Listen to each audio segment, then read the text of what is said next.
Shalom jemaat Tuhan terkasih, jumpa lagi bersama saya Cindy Restianti dalam Battle News minggu ini. Berikut kami sampaikan program online GBI Battle Kelapa Gading. Program Pelita Hidup diadakan setiap hari Senin sampai Sabtu pukul 5 pagi melalui YouTube GBI Battle Kelapa Gading. Doa adalah salah satu cara untuk berbicara dan mengetahui kehendak Tuhan. Oleh karena itu, GBI Battle Kelapa Gading, Kedoya dan Bekasi mengadakan doa pagi setiap hari Senin sampai Jumat pukul 6 sampai 7 melalui aplikasi Zoom. Menutup hari dengan ucapan syukur dapat Anda lakukan melalui doa malam setiap hari Jumat pukul 7 melalui aplikasi Zoom. Kami mengundang setiap jemaat untuk mengikuti Menara Doa Sinode GBI setiap hari Sabtu pukul 6 sampai 7 pagi melalui aplikasi Zoom. Berikutnya kami sampaikan jadwal ibadah kategorial GBI Battle Kelapa Gading. Gathering Natal WBI Battle Jakarta diadakan pada hari Rabu 7 Desember 2022 pukul 10 pagi di Sentul Bogor dengan tema Wanita Pilihan Tuhan, dilayani oleh PDP Neti Marlina. Kami informasikan kepada seluruh Oma Opa bahwa ibadah Natal BSM akan diadakan pada hari Kamis 8 Desember 2022 pukul 10.30 pagi secara online melalui aplikasi Zoom. Maka dari itu kami mengundang kepada seluruh Oma Opa dapat bersama-sama mengikuti ibadah spesial Natal BSM ini. Ibadah onsite gabungan Battle Youth dan Battle Teens diadakan tiap minggu pertama dan ketiga setiap bulannya pada hari Sabtu pukul 5 sore. Kami himbau generasi muda, usia belasan dan remaja untuk dapat bergabung dalam ibadah ini. Kami juga berharap kerjasama dan dukungan dari orang tua untuk mengingatkan ibadah ini pada anaknya. Salah satu tugas dan tanggung jawab orang tua adalah memperkenalkan firman Tuhan bagi anak-anak. Maka kami menghimbau orang tua untuk membawa anaknya hadir dalam ibadah Battle Kids setiap hari Minggu secara onsite pukul 10 pagi di Gereja Lantai 1 atau melalui YouTube channel GBI Battle. Ibadah Raya Onsite GBI Battle Kelapa Gading tanggal 11 Desember 2022 pukul 7.30 dan 10 pagi akan dilayani oleh hambanya Pendeta Dr. Joko Prihanto dengan tema Hidup Berkemurahan. Bagi jemaat yang memiliki pergumulan hidup dan membutuhkan dukungan doa, dapat menghubungi tim pendoa gereja dengan nomor seperti yang tertera di layar berikut.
Kami informasikan kepada seluruh pengurus dan jemaat untuk dapat menghadiri ibadah spesial Natal GBI Battle Kelapa Gading yang akan diadakan pada hari Rabu 14 Desember pukul 7 malam di tempat ini.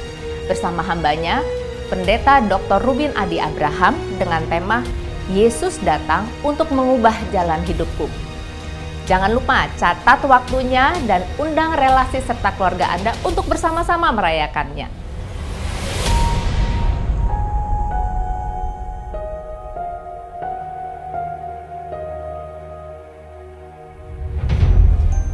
Demikian Battle News pekan ini. selamat beraktivitas dan senantiasa menjaga kesehatan. Sampai jumpa, Tuhan Yesus memberkati. Selamat pagi saudara sekalian, Shalom. Selamat berjumpa kembali di ibadah raya GBI Kelapa Gading. Hari ini adalah ibadah yang disertai perjamuan kudus. Saya berharap saudara sekalian dapat mempersiapkan roti dan anggur atau minuman teh sebagai lambang tubuh dan darah Yesus Kristus. Mari kita mengenang kembali akan pengorbanan Yesus di kayu salib untuk menebus dosa saudara dan saya. Mari kita beribadah hari ini dengan sikap yang sungguh-sungguh kepadanya. Kita mensyukuri buat anugerah kasih karunia-Nya yang senantiasa melimpah bagi kita. Mari kita satukan hati dan kita berdoa. Bapa di dalam surga, kami mengucap syukur padamu ya Tuhan. Jika hari ini kami boleh mengikuti ibadah pada pagi hari ini ya Tuhan. Dan Engkau memperkenan kami untuk memperingati pengorbanan-Mu di kayu salib ya Tuhan. Terima kasih Bapa, terima kasih. Biarlah kehidupan kami Tuhan boleh memancarkan ucapan syukur atas pengorbanan dan kasih karunia-Mu ya Tuhan. Kami berdoa ya Tuhan, biarlah setiap kami yang mengikuti ibadah hari ini Tuhan, boleh sungguh-sungguh mengerti, menangkap firman yang Kau sampaikan ya Bapa, dan biarlah firman yang ditaburkan boleh bertumbuh dan berakar di dalam hati kami masing-masing Bapa. Tuhan, kami juga mau serahkan setiap petugas yang melayani ibadah ini ya Tuhan, pelayan pujian dan penyembahan dan pembicara ya Tuhan, kami serahkan biarlah mereka semua boleh melayani dengan baik ya Tuhan dan menyampaikan firman sesuai dengan kehendak hati-Mu ya Tuhan. Biarlah Roh Kudus mengurapi kami semua, mengurapi setiap peralatan dan internet ya Tuhan, sehingga kami semua boleh mengikuti ibadah ini dengan fokus ya Tuhan. Terima kasih Bapa, di dalam nama Tuhan Yesus Kristus kami sudah berdoa dan mengucap syukur. Haleluya, amin. Selamat beribadah, Tuhan Yesus memberkati. Shalom jemaat sekalian, berjumpa lagi pada hari ini. Kita mau bersama bersuka di dalam nama Tuhan. Yang setuju boleh lambaikan tangannya. Yang setuju mari kita bersorak buat Tuhan Yesus. Kita mau menari, meninggikan Dia Raja di atas segala raja.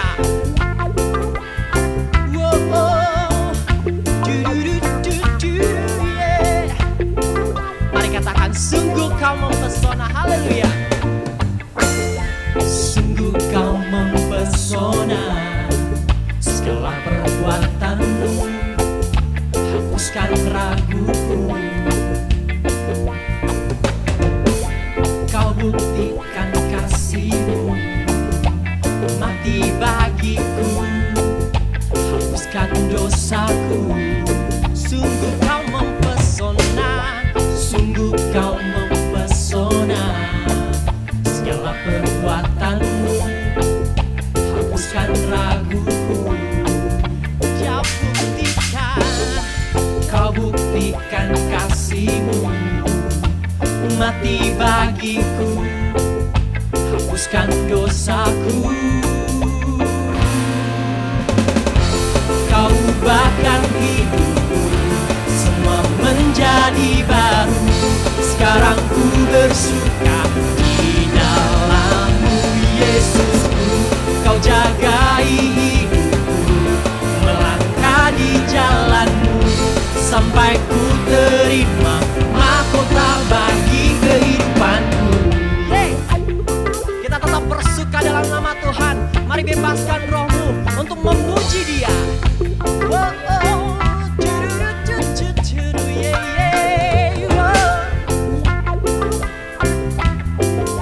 Bahwa Dia sungguh mempesona. Mari katakan, sungguh Engkau Tuhan yang mempesona. Haleluya. Sungguh Kau mempesona, segala perbuatanmu hapuskan raguku. Dia buktikan kasih-Nya, mati bagiku, hapuskan dosaku. Kau ubahkan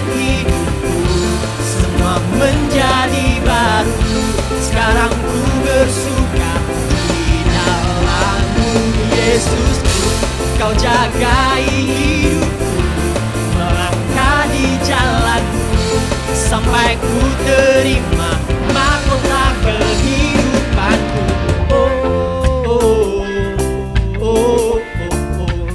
Shalalalala. Dengan kedua tanganmu mari angkat, katakan.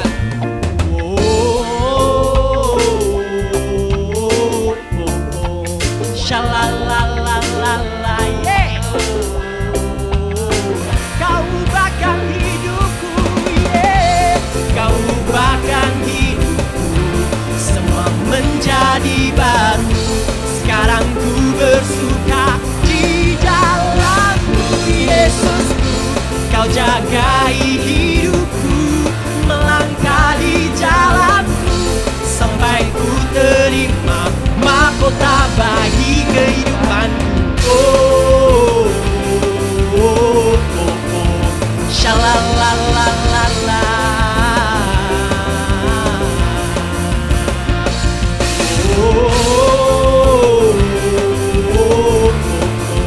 Shalalalala. Bagi kehidupanku. Haleluya, mari beri tepuk tangan buat Tuhan Yesus. Jemaat sekalian, kita masih bersorak buat kemuliaan nama Tuhan. Kita mau masih meninggikan Dia Raja di atas segala raja. Yang mungkin lagi duduk saat ini, saya undang untuk bangkit berdiri. Mari kita berekspresi buat kemuliaan nama Tuhan, karena Dialah Raja di atas segalanya. Haleluya. Mari katakan pujian ini, hidupku di tangan-Mu. Hidupku di tangan-Mu, anugerah bagiku, sungguh itu tak pernah terpikirkan. Kau memakai hidupku dengan kekuatan-Mu. Kau lengkapi hidupku, sungguh itu tak pernah terbayangkan. Kau memakai hidupku, Yesusku. Bagai anak panah di tangan pahlawan, demikian hidupku di tangan-Mu. Aku kan melesat di garis terdepan, dengan kuasa-Mu hancurkan musuhku.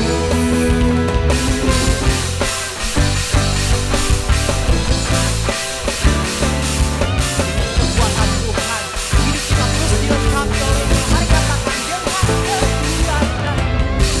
dengan kekuatan-Mu, Dia lengkapi hidupku. Sungguh itu tak pernah terbayangkan. Memakai hidupku, Yesusku. Bagai anak panah di tangan pahlawan, demikian hidupku di tangan-Mu. Aku kan melesat di garis terdepan, dengan kuasa-Mu hancurkan musuhku.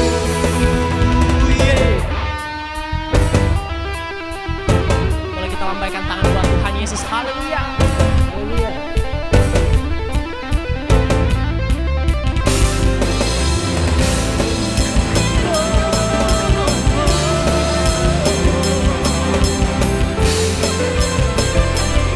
Mari katakan bagai anak panah, bagai anak panah di tangan pahlawan, demikian hidupku di tangan-Mu. Aku kan melesat di garis terdepan. Dengan kuasa-Mu hancurkan musuhku bagai anak panah di tangan pahlawan. Demikian hidupku di tangan-Mu. Bukan melesat di garis terdepan. Dengan kuasa-Mu hancurkan musuhku. Katakan, dengan kuasa-Mu hancurkan musuhku. Sekali lagi katakan dengan iman. Dengan kuasa-Mu hancurkan musuhku.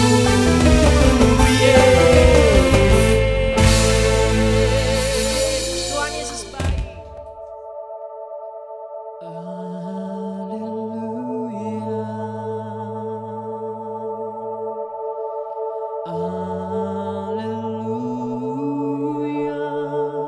For the Lord God Almighty to reign.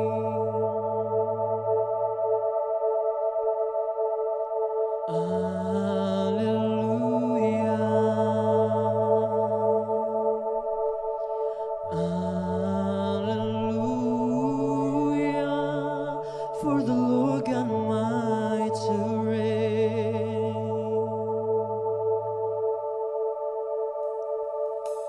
Hallelujah. Holy, holy are you, Lord God Almighty. Worthy is the Lamb, worthy is the Lamb.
Almighty God. Kadosh, Kadosh, Kadosh, We sing Kadosh. Kadosh, Kadosh, Kadosh.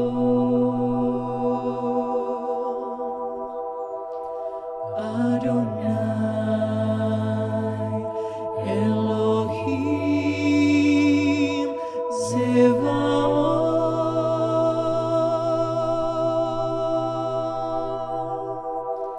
Adonai, Elohim, Zevaot. Mari bersama katakan Kadosh. Kadosh, Kadosh, Kadosh. Kadosh Adonai. Kadosh, Kadosh, Kadosh.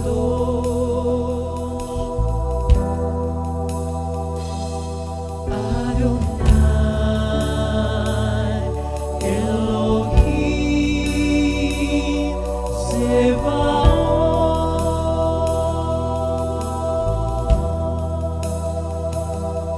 Adonai, Elohim, Zevaot.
Thank you, Jesus.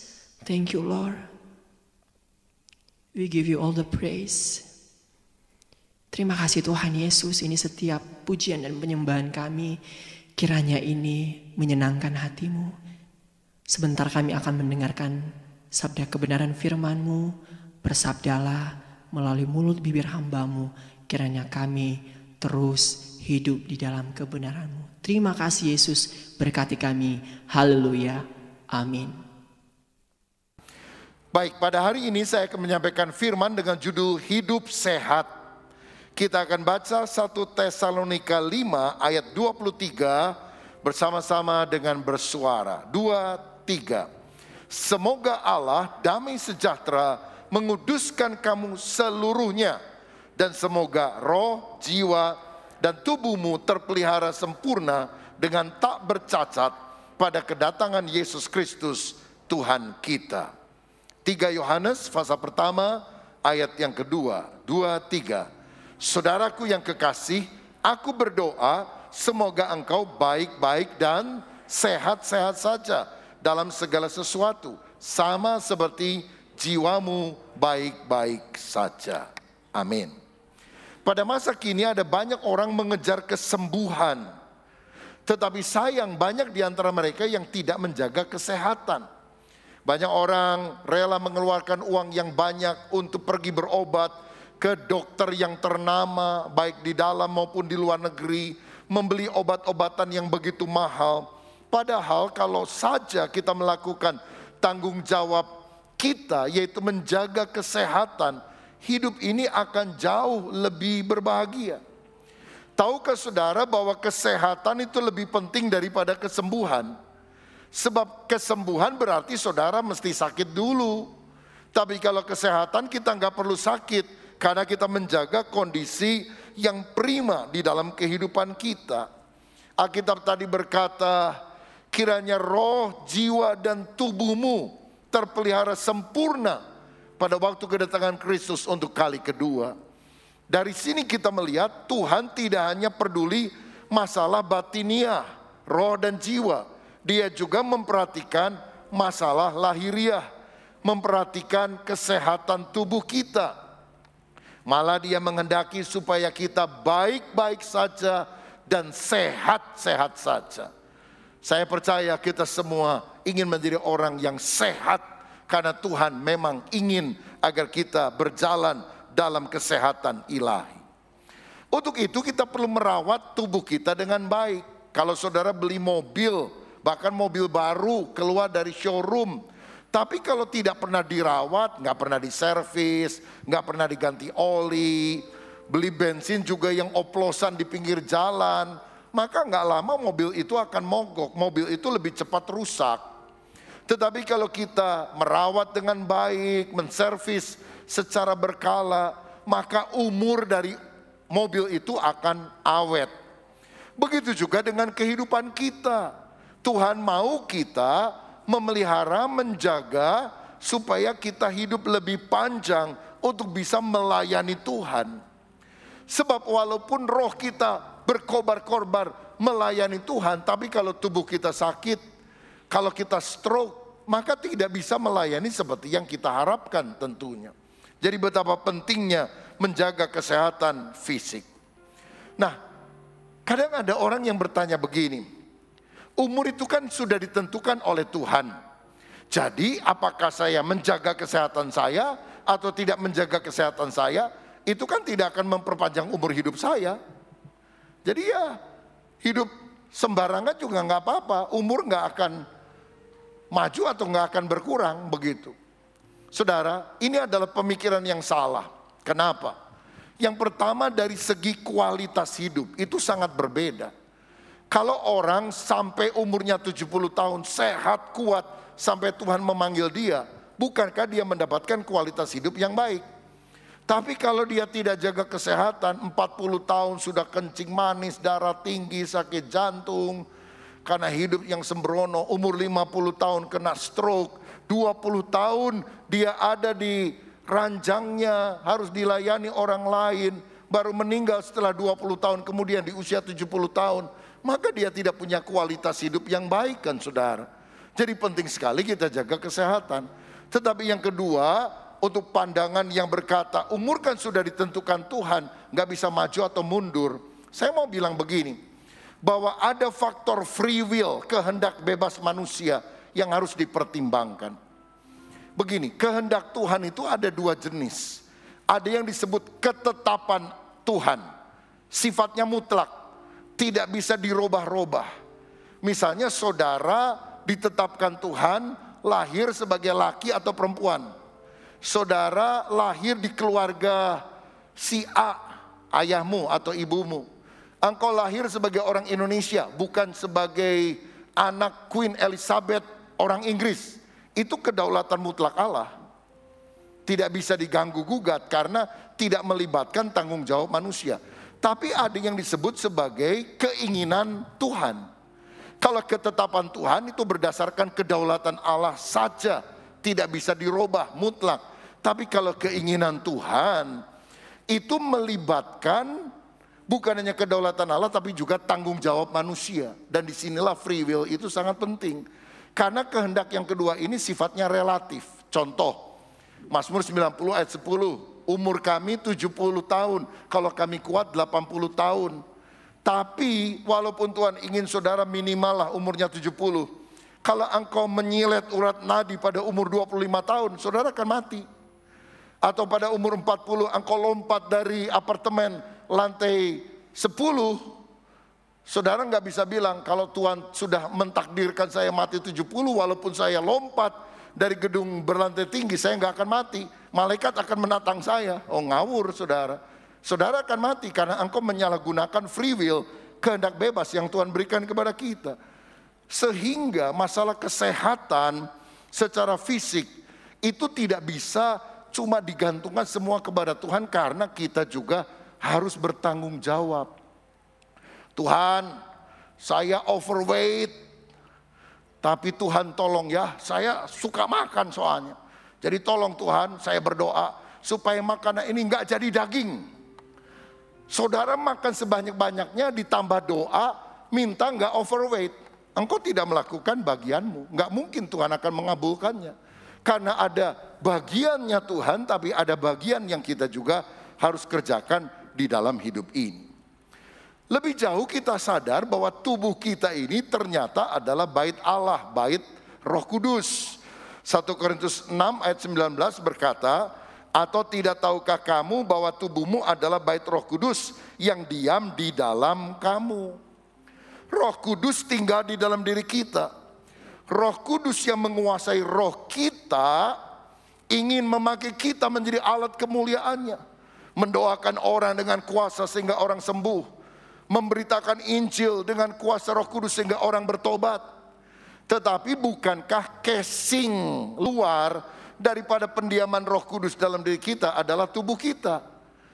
Kalau tubuh kita sakit-sakitan, bagaimana kita bisa melakukan kehendak Tuhan? Kamu pergi ke sana, beritakan Injil. Kamu pergi ke sana, doakan orang sakit, tumpangkan tangan, orang buta melihat, orang lumpuh berjalan.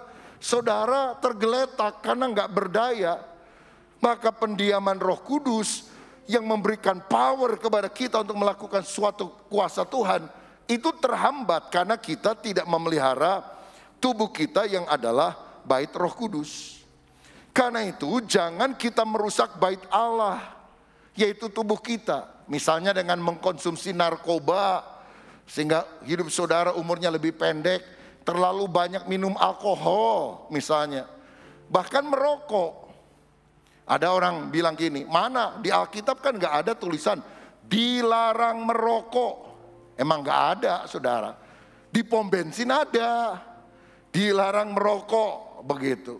Tapi kan Alkitab bilang tubuh kita bait Roh Kudus, harus dipelihara, harus dijaga.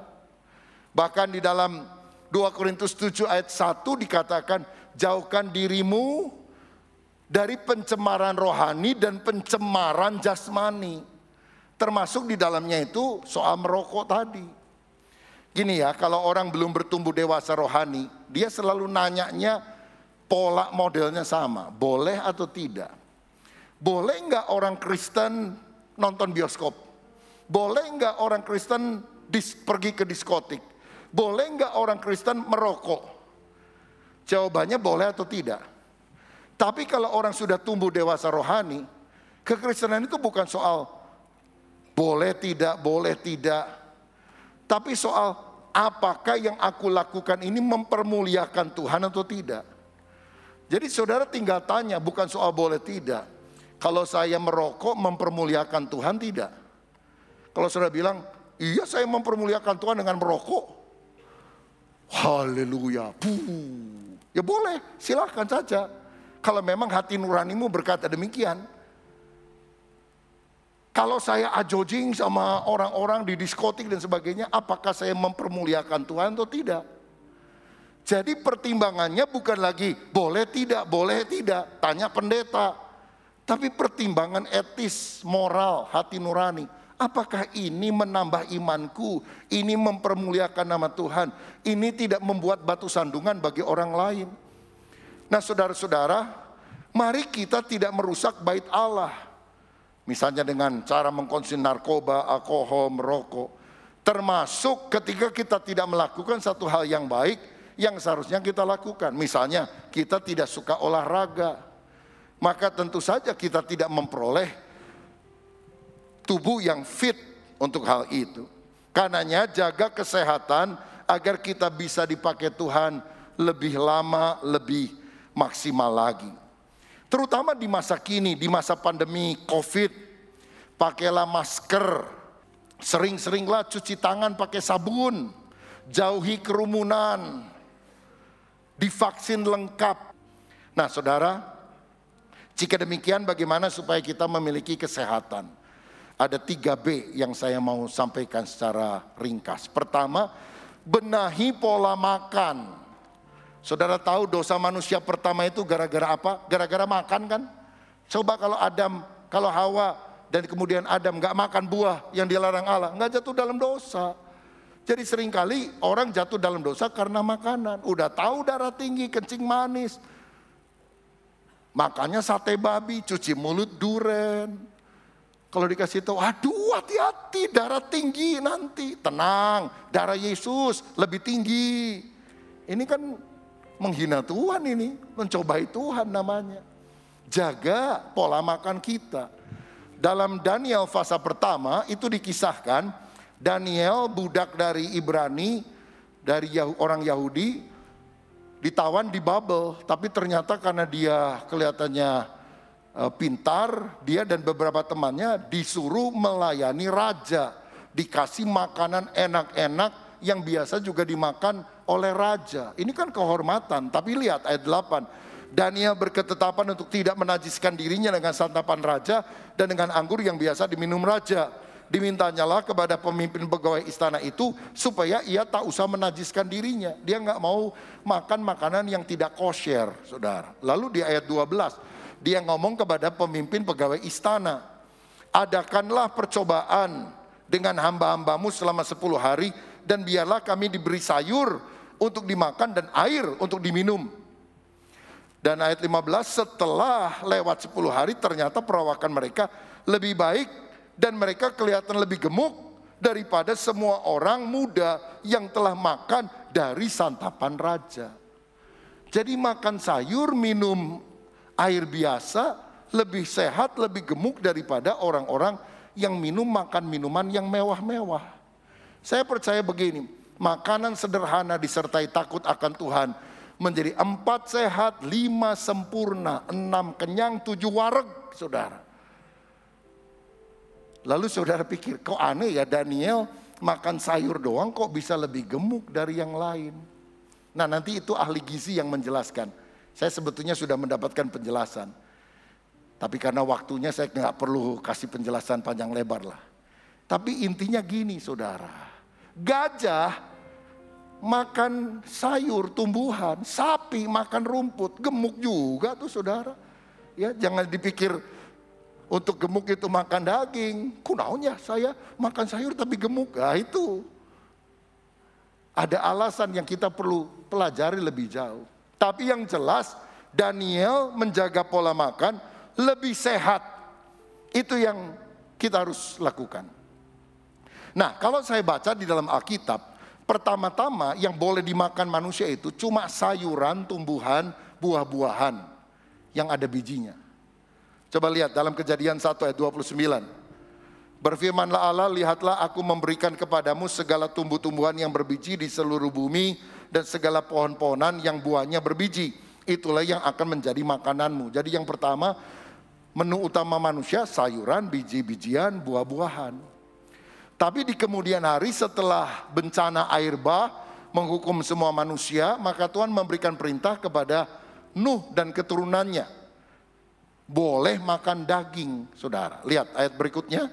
Kejadian 9 ayat 3. Segala yang bergerak, yang hidup akan menjadi makananmu.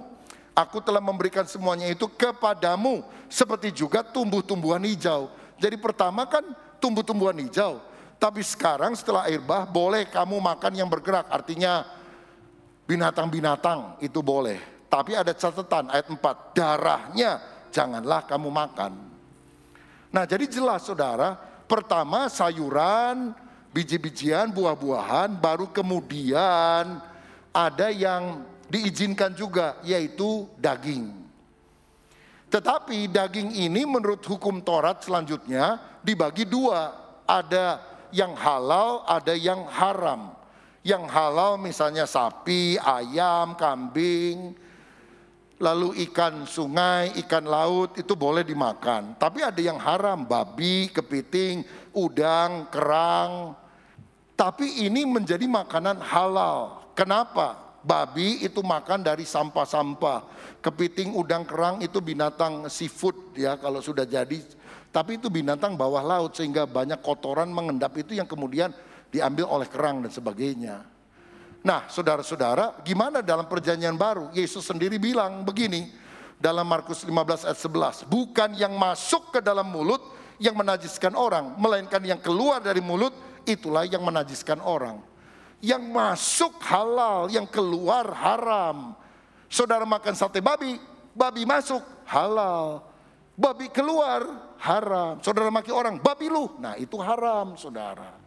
Ya jadi beda. Karena dalam perjanjian lama dipakai contoh binatang haram, binatang halal untuk menjadi alat peraga, simbol. Ada perbuatan dan sikap hati yang tidak berkenan kepada Tuhan, haram. Ada perbuatan dan sikap hati yang berkenan kepada Tuhan, halal. Nah jadi soal makanan itu menjadi perlambang. Sekarang sudah digenapkan di dalam diri Yesus. Apa yang baik dan tidak itu. Tetapi Yesus juga ngomong begini. Ayat 17, tidak tahukah kamu bahwa segala sesuatu yang masuk ke dalam mulut turun ke dalam perut lalu dibuang di jamban. Tetapi apa yang keluar dari mulut berasal dari hati dan itulah yang menajiskan orang. Sehingga sekarang ini bukan lagi hukum agama halal atau haram. Tapi ini jadi hukum kesehatan. Kita mesti punya pemikiran gini, oh ternyata yang pertama Tuhan kasih untuk manusia itu adalah sayuran, biji-bijian, buah-buahan. Baru kemudian setelah penghukuman air bah itu, oke dah, daging boleh kamu makan. Tapi itu juga dibagi dua, ada yang halal atau ada yang haram. Nah sekarang segala sesuatu diperbolehkan. Tapi kan kita yang tahu firman harus mikir juga nih saudara. Oh tetap ada unsur higienis, unsur kesehatan yang harus kita pikirkan. Jadi kalau saudara tanya praktisnya, jadi Pak Rubin makan babi enggak? Makan saudara. Makan kepiting? Ya masih suka. Udang? Iya. Itu kan haram. Ya saya tadi baca ayat, semua yang masuk itu halal. Tapi kita perlu pertimbangan akal budi. Sehingga yang gampangnya gini, banyak haram, sedikit halal. Ya jadi makan sedikit, aduh ada babi enak nih. Ya udahlah, dikit aja, jangan banyak-banyak. Makan boleh, rakus jangan, saudara. Kalau saudara lihat makan, wah disikat semua, bakmi, bakso, bacang, bakut, bakpao, bakyak. Wah itu bahaya, saudara-saudara. Ya jadi banyak haram, sedikit halal. Jadi dulu saya suka makan durian tuh, satu kepala gini. Tapi sekarang, aduh harus jaga. Kemarin Pak Billy kasih durian enak sekali. Tapi harus tahan diri. Makan satu, aduh enak. Satu lagi lah. Udah, begitu saudara. Udah, nggak boleh lebih. Saya kadang cek berapa waktu sekali. Sebulan sekali saya pakai tes darah. Aduh, kok agak naik ya.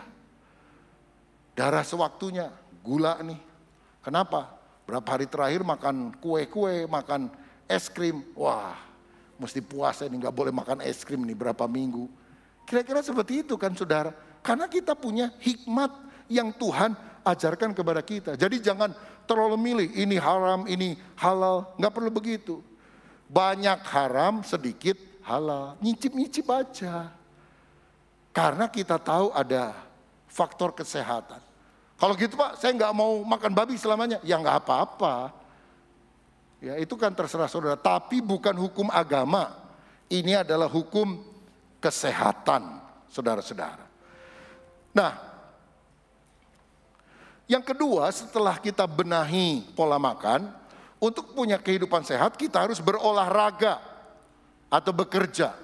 Bekerja dengan menggunakan tubuh kita, menggerakkan badan kita. Karena Kejadian 2 ayat 15, Tuhan Allah mengambil manusia itu dan menempatkannya dalam Taman Eden untuk mengusahakan dan memelihara taman itu. Bayangkan Taman Eden yang gede itu harus dipelihara oleh Adam dan Hawa. Jadi kerjaannya apa? Yaitu mesti jalan kaki, beresin apa yang ada, rawat, mengembangkan. Kalau sekarang itu harus bekerja dengan menggunakan tubuh. Kalau saudara suka nimba air, nggak usah pergi ke gimnasium, ke gym nggak usah, buang duit saudara. Nimba air aja, ngepel, sapu-sapu ya. Ibu-ibu kalau lakukan tugas itu jangan ngomel-ngomel, olahraga gitu kan. Nah cuma orang sekarang masalahnya kerjanya bukan menggerakkan badan, duduk di depan komputer, makan junk food lagi, waduh. Maka harus diimbangi dengan olahraga. Setidaknya jalan kaki, saudara-saudara. Ada yang berenang, ada yang naik sepeda. Kalau nggak sepeda beneran, ya sepeda statis.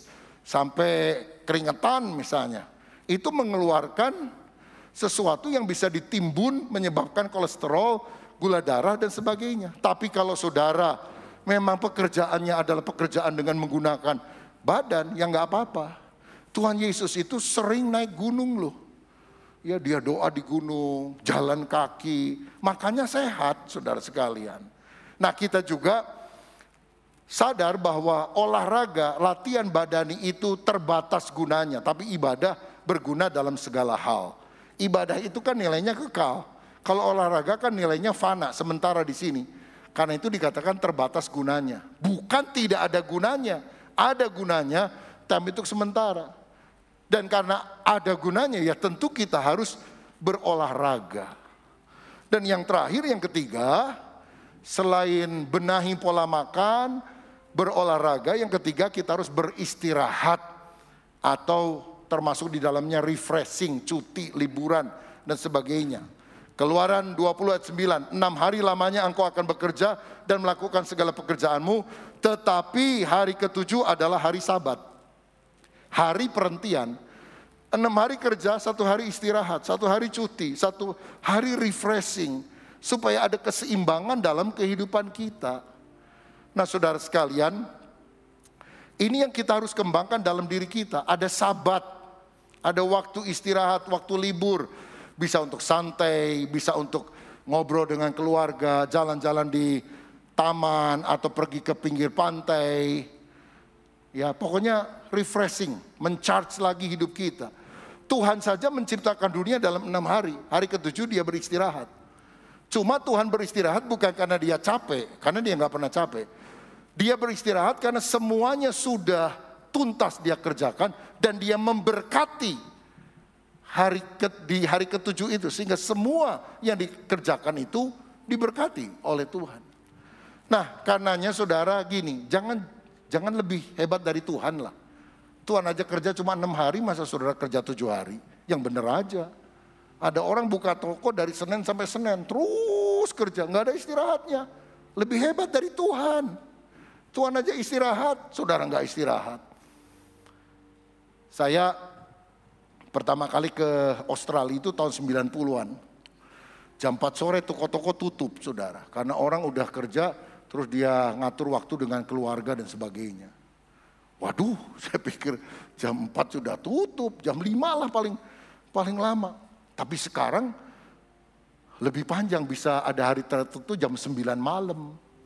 Orang-orang Asia yang ngajarin saudara. Ya, saya lihat orang Australia itu kerja, lalu weekend mereka habiskan. Kan ada yang kerjanya itu, gajinya itu dihitung per jam saudara, dibagikan kadang per minggu, bukan per bulan seperti kita. Jadi dia kerja lalu weekend dia habiskan ke kafe, ke restoran, kemana, habis. Lalu kerja lagi, lalu kemudian istirahat lagi. Orang Asia bilang, bodoh banget tuh, kapan nabungnya. Apa yang dilakukan orang Asia? Kerja terus, karena bagi mereka happy itu bukan karena bisa ngobrol sama teman, bisa ke kafe. Tapi kalau lihat catatan uang di banknya tuh nambah. Wah seger, itu refreshing buat dia. Nah ini ngawur saudara sekalian. Hidup itu mesti ada keseimbangannya. Pendeta juga perlu cuti, saudara-saudara. Kalau enggak, burn out, jenuh. Karena kita manusia yang terbatas, belum mengenakan tubuh kemuliaan. Kita masih terdiri dari darah dan daging dan kita harus pelihara hidup kita. Bahkan Yesus ketika banyak sekali pelayanan, makan pun tak sempat katanya. Dikatakan dalam Matius 6 ayat 31, marilah ke tempat yang sunyi supaya kita sendirian dan beristirahatlah seketika. Tuhan aja waktu di dunia perlu istirahat loh saudara. Kenapa? Yaitu dia Allah sejati tapi manusia sejati. Selama mengenakan tubuh manusiawi itu, dia bisa capek, dia bisa sakit, dia bisa lelah. Karenanya perlu istirahat. Tuhan kita mengatur pola hidupnya begitu luar biasa. Ayo kita sebagai anak-anak Tuhan menjadi orang-orang yang mengerti dan memiliki hikmat di dalam hal ini. Saudara, ada waktunya kita harus bekerja dengan giat. Tapi ada waktunya kita harus istirahat. Ya. Kepada generasi rebahan, jangan berkata, oh pakai ayat ini, marilah kita ke tempat sunyi dan beristirahat. Nah, tiap hari istirahat, terus istirahat apa lagi begitu. Tapi yang workaholic, saudara harus dengar baik-baik ayat ini. Supaya ada irama yang seimbang. Yang terakhir, kita harus rajin check up. Terutama kalau usia sudah meningkat. 40 tahun ke atas, 50. Check up untuk tahu kadar gula gimana, kadar kolesterol gimana, tekanan darah gimana, dan yang lain. Supaya kita jauh hari, udah bisa tahu, menjaga. Ada orang gak mau ke dokter, gak mau ke lab, tiba-tiba kena serangan, mati saudara sekalian. Ya yang matinya langsung kalau dia beriman langsung ke surga, cuma yang ditinggal itu kan kaget saudara. Apalagi kalau yang meninggal adalah tiang penopang satu-satunya keuangan keluarga. Wah repot. Jadi perlu check up. Beberapa waktu sekali check up. Ya, itu yang kita harus lakukan. Roma 12 ayat 1. Karena itu saudara-saudara demi kemurahan Allah aku menasihatkan kamu supaya kamu mempersembahkan tubuhmu sebagai persembahan yang hidup, yang kudus, yang berkenan kepada Allah. Itu adalah ibadahmu yang sejati. Ibadah yang sejati adalah ketika tubuh kita persembahkan untuk melayani Tuhan. Menjadi senjata kebenaran. Tangan tidak dipakai nempeleng orang, tapi mendoakan orang dan menumpangkan tangan atasnya supaya Tuhan menyembuhkan. Kaki tidak dipakai menendang orang, tapi membawa kita ke gereja. Kaki membawa kita untuk mengunjungi orang yang sakit atau orang yang belum mendengar berita Injil dan kita beritakan kabar keselamatan. Tubuh kita menjadi senjata kebenaran. Roma 13 ayat 14. Tetapi kenakanlah Tuhan Yesus Kristus sebagai perlengkapan senjata terang. Dan janganlah merawat tubuhmu untuk memuaskan keinginannya. Tubuh kita ini kadang-kadang ada keinginan-keinginan yang harus kita kendalikan. Aduh, males ke gereja, masih ngantuk. Kita harus bilang, bangun, mandi segera. Supaya kita bisa mengatasi, jangan dituruti terus. Apalagi kalau nafsu tubuh, hawa nafsu, pikiran yang macam-macam, hati yang macam-macam, itu harus disingkirkan. Tidak menuruti hawa nafsu yang menjerumuskan kita masuk ke dalam dosa. Sebab kalau kita berdosa, maka roh kita tidak sehat dan itu akan mempengaruhi fisik kita menjadi tidak sehat. Tetapi kalau roh kita sehat, fisik kita sehat, kita akan menjadi orang-orang yang dipakai Tuhan untuk menjadi berkat bagi banyak orang. Siapa di antara kita yang hari ini mau berkata, Tuhan, dalam tahun kesehatan rohani ini, saya tidak hanya ingin sehat rohnya, jiwanya, tapi sehatkan tubuh saya juga. Ku yakin saat kau berfirman, ku menang saat kau bertindak. Hidupku hanya ditentukan oleh perkataanmu. Amin.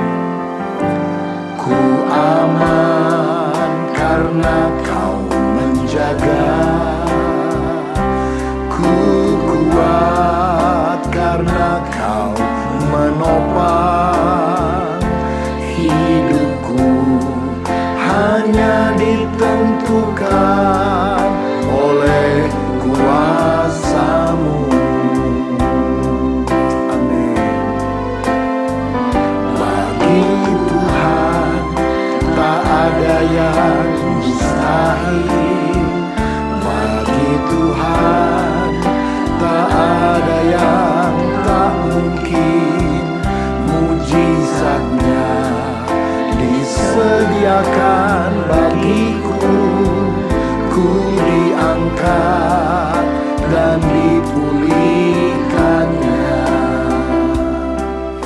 Saudara sekalian, saat ini kita akan menerima perjamuan kudus.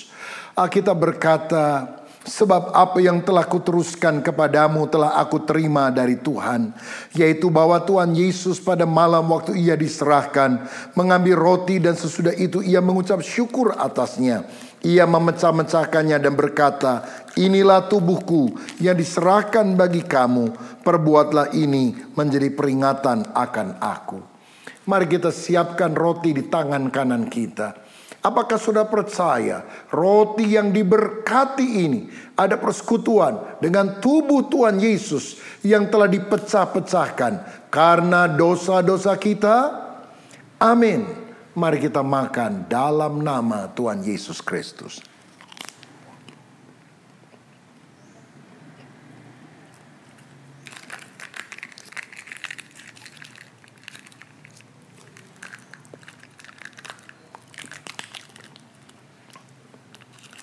Selanjutnya firman Tuhan berkata, demikian juga ia mengambil cawan sesudah makan, lalu berkata, cawan ini adalah perjanjian baru yang dimateraikan oleh darahku.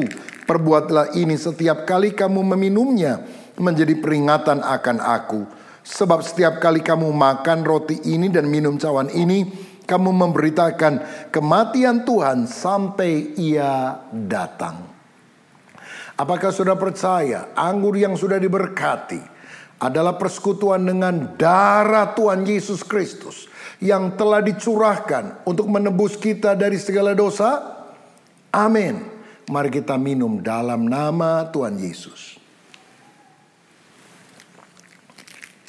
Terima kasih Tuhan untuk kebaikan-Mu, untuk penebusan-Mu, untuk apa yang sudah Engkau lakukan.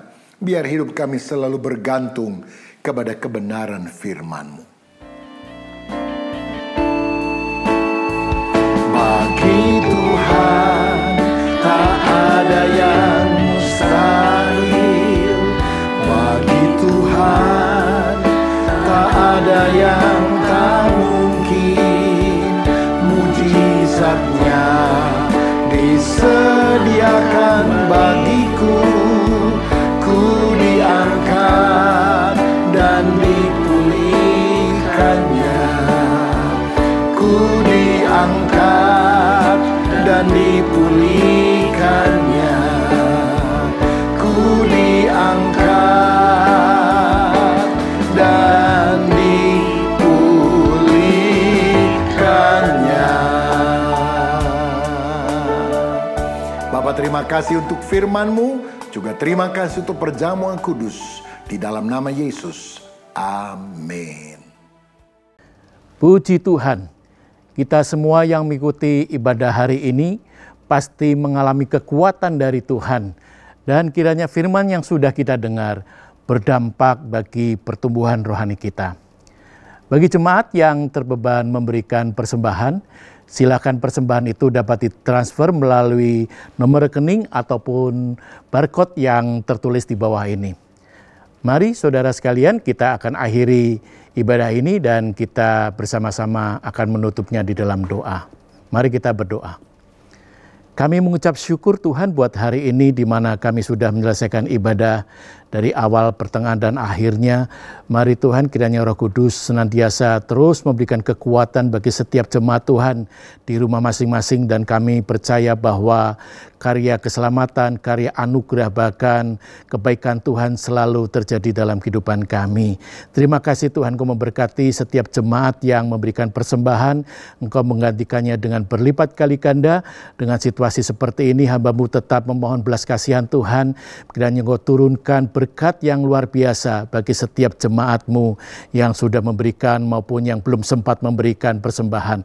Terima kasih Tuhan, dan kami percaya bahwa pernyataan Tuhan pasti sempurna adanya bagi kami semua.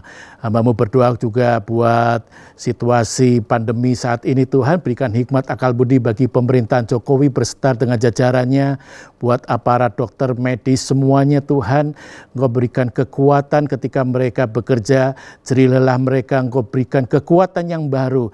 Terima kasih Tuhan. Hamba-Mu juga berdoa buat tim gembala kami, berikan kekuatan, kesehatan bagi keluarga dalam pelayanannya, buat Om Julius, buat buat Pak Swito dan buat Pak Rubin. Berikan hikmat akal budi dimanapun mereka berada Bapak. Dan tetap mereka menjadi kepanjangan tangan Tuhan dan nama Tuhan dipermuliakan. Terima kasih Tuhan, terima kasih. Dan pada akhirnya kami mengangkat tangan bersama-sama untuk menerima berkat daripada Tuhan. Saudara-saudara, terimalah berkat dari Allah Bapa, kecintaan dari pribadi Tuhan Yesus Kristus, dan persekutuan Roh Kudus, mulai hari ini dan sampai selama-lamanya. Mari semua jemaat katakan, amin. Puji Tuhan. Dengan demikian selesai sudah ibadah hari ini. Tuhan Yesus memberkati.